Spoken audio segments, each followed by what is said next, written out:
welcome to today's video. And today we're going to be taking a look at this Mission PCM7000 CD player.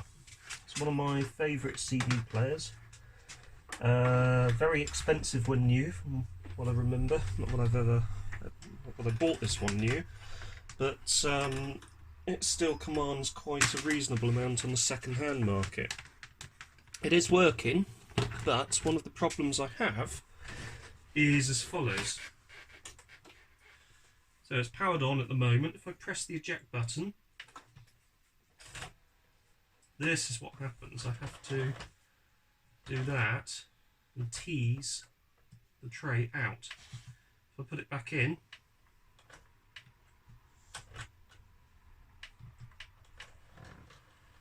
it doesn't necessarily go back in properly. It's also at a weird angle, which is a bit strange. So I think I'm going to need to turn that back on again. There we go, it sits down now. But I think if I press eject,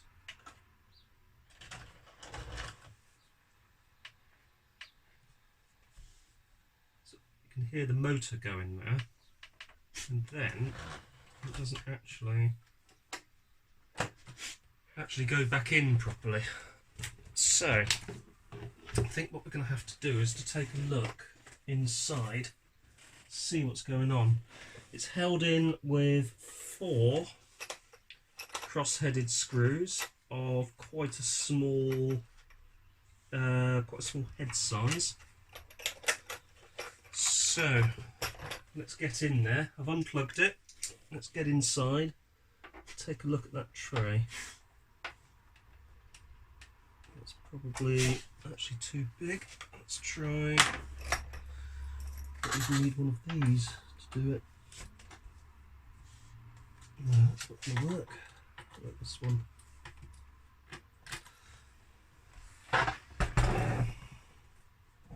Actually, I completely lie. Torx bolts. Now, do I have the correct size Torx bit? Yes, I do. So, Torx bolts are generally meant to keep amateurs like myself, enthusiastic amateurs, out of electrical equipment. So having a set of Torx bits, even in my most basic toolbox that I've got here, is very handy for getting into equipment like this, where for whatever reason they've used Torx headed screws instead of Phillips or crosshead. So out we go. That's those 2.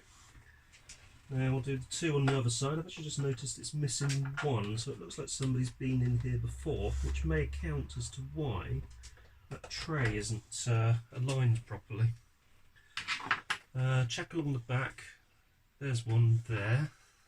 Is part of the lid. So there's one at the back here, which we will just remove as well. Check along the sides, nothing there, nothing there. That one at the back is actually slightly longer. So I'm not sure if you can see that, but that is longer than one of the ones from the side. So that's worth mentioning. Lid comes off like so. So here's the actual inside of the unit itself. Power supply module is over here. This looks like an audio output area. So obviously you've got the phono sockets at the back there. This, I would guess, is probably the decoder. Quite a few high quality components, Phillips components mainly as well, which is good. So what I want to do is I want to see what has gone on with this tray. And to do this, I'm probably going to need to plug the power back in. So let's get that power in.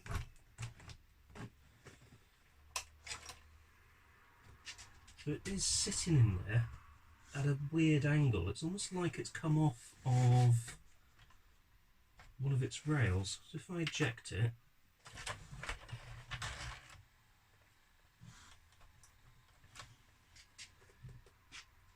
you hear the motor sort of struggling slightly. If I just push this back in gently, look on one side, it's in there, one area. This side, it's almost like it's almost like it's come off here. Hang on, if I just tease that upwards, so that slots into there. I'm pretty sure that's what's happened. So let's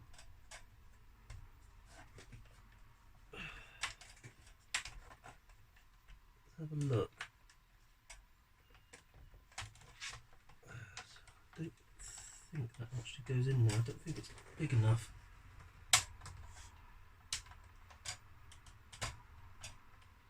It does seem that its natural position's underneath. Now it's stuck again. It does now seem to be stuck in position.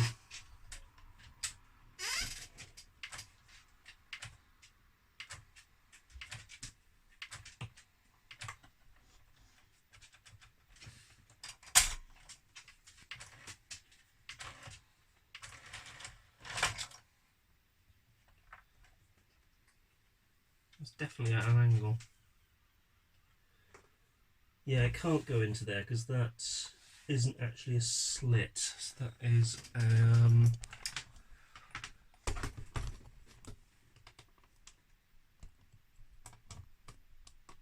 it's literally just part of the mechanism or part of the deck. So why is it slipping down?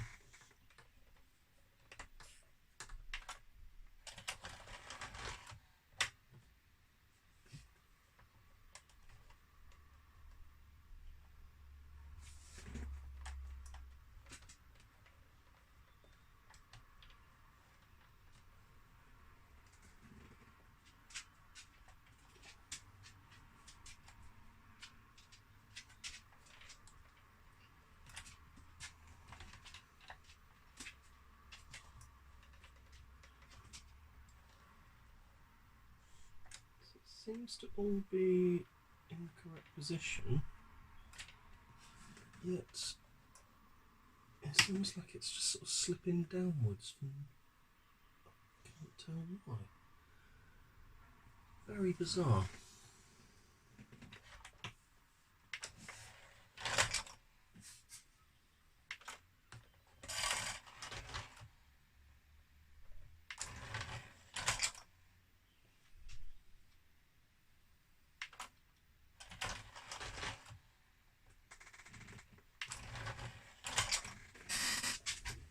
If I look at it from the front,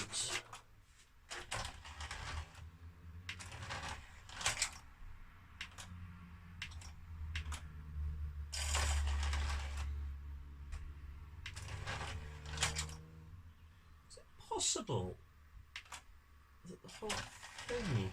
Ah, hang on. I think what's happened, there is a little tag on this side. And that tag... on this side, the whole sled rides on top of it. I've got a feeling that this needs to come up and over that. So let's gently pry this back.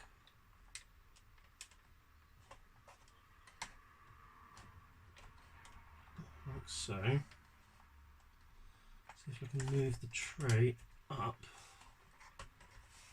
onto it and over.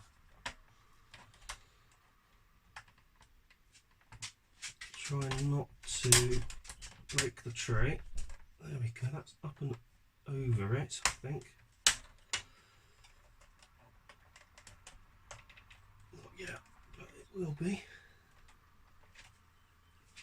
Need to be very careful so as not to disturb it too much.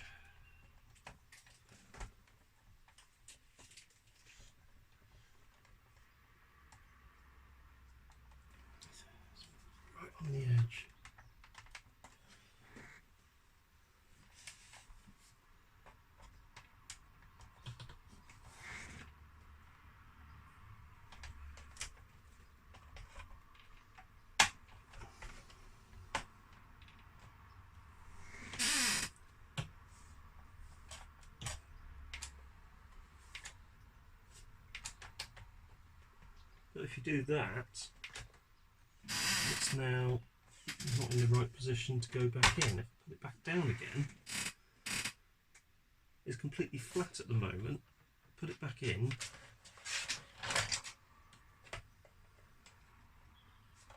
It does sit down again. Put it out. Back in. Try going out.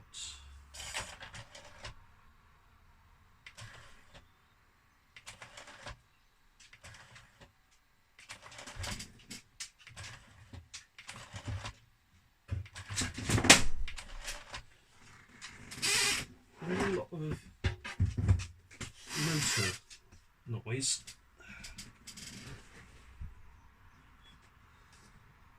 Which I wonder if that is actually in the right position after all. And judging by that motor noise,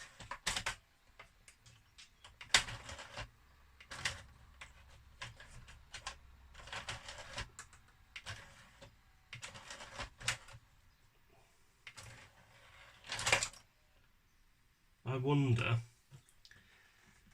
if the noise is because there is actually an issue with the drive belt. So let's see if we can actually get the actual cradle out. So there's a large washer here, which seems to, that's good. That's built with servicing in mind.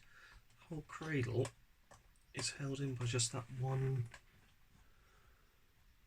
screw, it would seem. Although at the moment it doesn't seem to want to come out. Let's see what's not in place.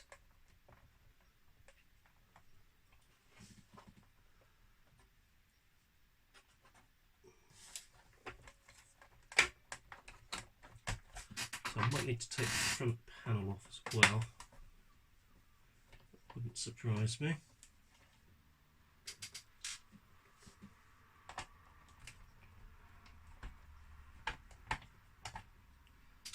So front panel held in with these 3 screws.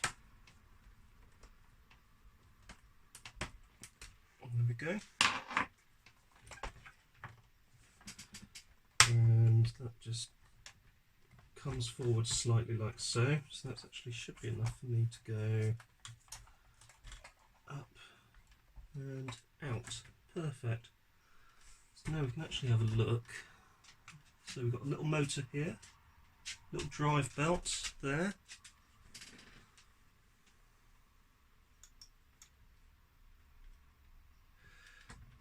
Now, let's rest this. So we've got these springs. We've got a label here. What's this label? CDM 4/25. That's obviously part of the CD unit itself. So I'm keeping everything in place.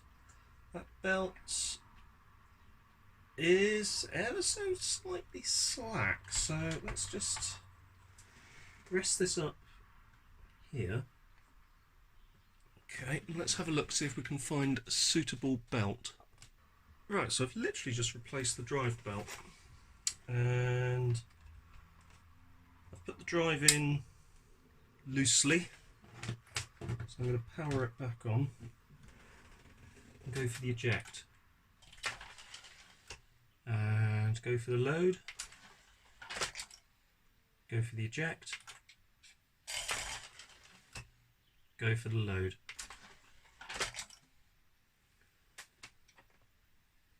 And funny enough, that's actually loading a lot better now.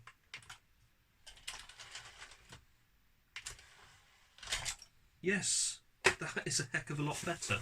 So it looks like what we needed was a combination of just realigning the mechanism slightly, which I did whilst it was out of the unit, but also it looks like we needed that new belt. So the new belt has been replaced. Let's power it off and let's pop the unit back together. So that will be here, into there, into there, which I think that's going in. Yeah. Or am I going in the wrong place? Oh, no, it's there. I was trying to go into the wrong hole.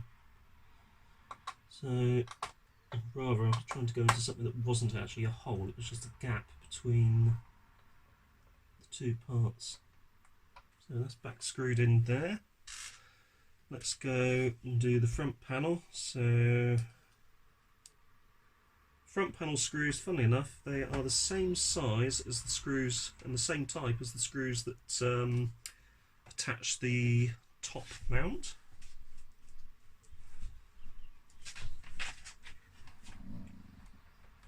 So that one there and here.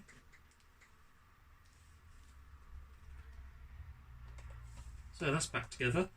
Next, let's bring out a test compact disc. I think I have one somewhere. I want to find one that is actually in nice order and not a disgusting, grubby, completely trashed looking thing, covered in dust and dirt, etc. Right, okay, here we are. So it's not connected to any amplifier or anything, I just want to make sure that it reads the disc. There's a date marker in here. I thought this was a 1987 deck. There's actually a date sticker in here for the 21st the 12th 86 mod MM, so I'm wondering if it has been modified for something. There's also, interestingly, a couple of points on this board where additional sockets can go, so I'm not sure what that one would be for, and there's a couple there as well. That is, I think, an coaxial digital output. So it actually outputs a digital, outputs a digital output, for want of a better sort of way of describing that. Right, I have a compact disc here, which looks nice and scratch free. So let's plug her back in, get her energised, open the tray. Okay, pop the disc onto the tray. There it goes, it's reading the disc. It's found 16 tracks, total play time of 60 minutes 22 seconds. So let's hit play. In fact, I need to give you a look at the front vacuum fluorescent display because it is really cool. Yeah, that does look really cool. Of its time, definitely. Also comes with a remote control as well, which, have I got it close by in my remote control box? I don't think I have, but it does come with a rather cool looking remote control. And I'm just looking in my various box assortment of remotes. I can't actually find it, so I probably don't have it to hand. All of the features you would expect, obviously track back, track forwards, fast forward search, rewind search. That seems to work. There's also the repeat and recall and store features. Repeat, I think repeats, if I do repeat, I think that just repeats the current track. Recall, nothing stored there at the moment. If I do store, it doesn't seem to work either. I'll be honest, I'm not sure what those actually do. There's some buttons along here. Ah, that changes the counter for the time.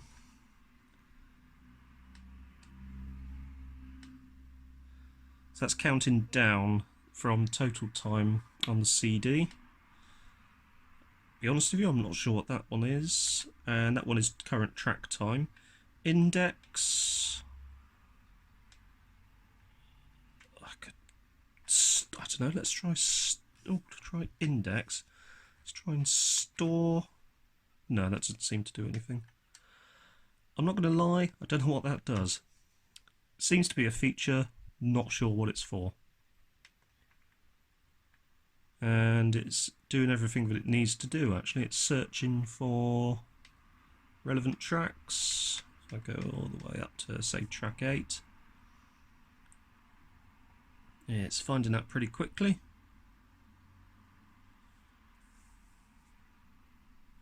Although it didn't actually play it, that's interesting. I wonder why it didn't do that. If I go to track 3, it's probably because I've been fiddling about with buttons. So that that's pause, just a very wide pause symbol. That's obviously stop. As you can tell, the CD itself has stopped. If I hit, oh yeah, I need to get rid of that. That's sort of scuffed on the front. I'm thinking possibly a bit of G3 will get rid of that, and that will sort of refresh this unit quite nicely, because it is a nicer CD player. Generally these more expensive decks, if they have been bought by someone that's enthusiastic about this sort of thing back in the day, they would have been looked after, and it's one of the reasons why they do seem to survive pretty well. So let's hit play again. So if I skip to the next track, that's 2. So if I do just 4, oh, I remember, so that's counting 10, 11. If you do 4 and don't touch anything else, it actually carries on playing the track that you're on.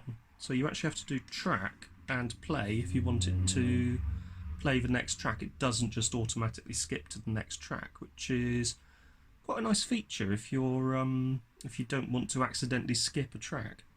That's rather nice. Let's fast forward that.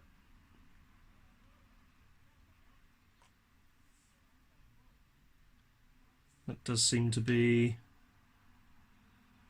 doing all of the standard CD player things. So I'm going to stop, pan over to the tray and eject like a dream. And if you look now, oh, that's actually sitting flat, whereas before it was up on that side. Perfect.